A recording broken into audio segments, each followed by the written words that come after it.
Hi friends, நம்ம வீட்டில் இன்றைக்கி மத்தியானம் லன்ச் என்னென்னு பார்க்கலாங்க. பார்த்தீங்கன்னா லேட் ஆகிடுச்சு.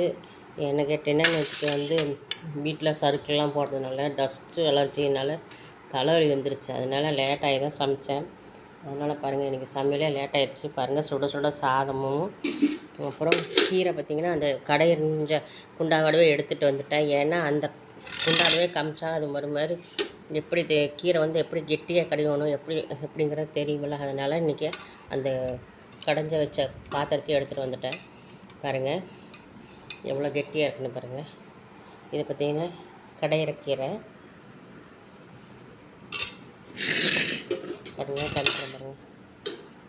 பாருங்கள், கொஞ்சமாக தான் இருக்கும், ஆனால் நல்லா கெட்டியாக இருக்கும், சாப்பிட்றதுக்கு டேஸ்ட்டாக இருக்கும். பாருங்கள் ஃப்ரெண்ட்ஸ், இது காட்டுக்கீரை. அது ஊர்லேருந்து அம்மா ஊருக்கு போயிருந்தேன். அம்மா ஊருக்கு போகும்போது அம்மா பறித்து வச்சுருந்தாங்க. சரின்ட்டு எனக்கு பிடிக்குன்னு சொல்லிவிட்டு நான் எடுத்துகிட்டு வந்துட்டேன். சரின்ட்டு நேற்றுக்கு சமைக்கலான்னா நேற்றுக்கு திங்கக்கிழமெல்லாம் சர்க்கிள் போட்டதுனால அவங்க கூட வேலை செய்ய வேண்டியதாக போச்சு. ஏன்னா நம்ம அங்கே போய் நின்றுட்டு இருந்து இதெல்லாம் பார்த்துட்டு இருந்தோம்னா அப்புறம் சமைக்கிற வேலை பார்த்துட்டு இருந்தோம்னா அப்புறம் அவங்க கூட யார் நிற்பா அப்படின்னு சொல்லிவிட்டு அந்த வேலையை பார்க்க வேண்டியதாகி போச்சு. அப்புறம் சரி இன்றைக்கி சமைச்சிக்கலாம்னு சொல்லி சமைச்சோம். நேற்றுக்கு இன்னும் சொல்ல போனால் ரசத்தோடவும் தக்காளியோடவும் சாப்பிட்டோம். அப்புறம் கொஞ்சம் கரண்ட் ரைஸ் வச்சுருக்குறோம். மிளகு ரசம், அப்புறம் பார்த்திங்கன்னா அப்புறம்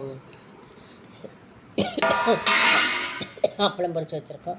அப்புறம் பார்த்திங்கன்னா கொஞ்சம் சாதம் மிஞ்சிருச்சு, அது தயிருக்கு போட்டுக்கலான்னு வச்சுருக்கோம். ஓகே ஃப்ரெண்ட்ஸ், எங்கள் வீட்டில் பார்த்திங்கன்னா இன்றைக்கி பார்த்திங்கன்னா பண்ணைக்கீரை கடையல், மிளகு ரசம், அதாவது தொண்டை ஒரு மாதிரி இருக்குது, சளி பிடிச்ச மாதிரி இருக்குது. இது டஸ்ட்டோடலாம் நேற்றுக்கு அவங்க கூட தெரிஞ்சதுனால, சிமெண்டெல்லாம் கூட தெரிஞ்சதுனால அதனால் மிளகு ரசம், அப்புறம் பார்த்திங்கன்னா அப்பளம், அப்புறம் பழைய சாதத்துக்கு மணியாக கொஞ்சோண்டு போட்டு தயிர் ஊற்றிக்குவார். ஓகே ஃப்ரெண்ட்ஸ், இதுதான் எங்கள் வீட்டில் இன்றைக்கான லன்ச்சு. பாருங்கள், வாங்க ஃப்ரெண்ட்ஸ் சாப்பிட்லாம். வாங்க, நானும் சாப்பிட்றேன், நீங்களும் வாங்க, சேர்ந்தே சாப்பிட்லாம். எங்கள் லன்ச் யாருக்கு பிடிக்குன்னு கமெண்ட் பண்ணுங்கள். பிடிச்சிருந்தால் லைக் பண்ணுங்கள், சப்போர்ட் பண்ணுங்கள், சப்ஸ்கிரைப் பண்ணுங்கள். பாய்.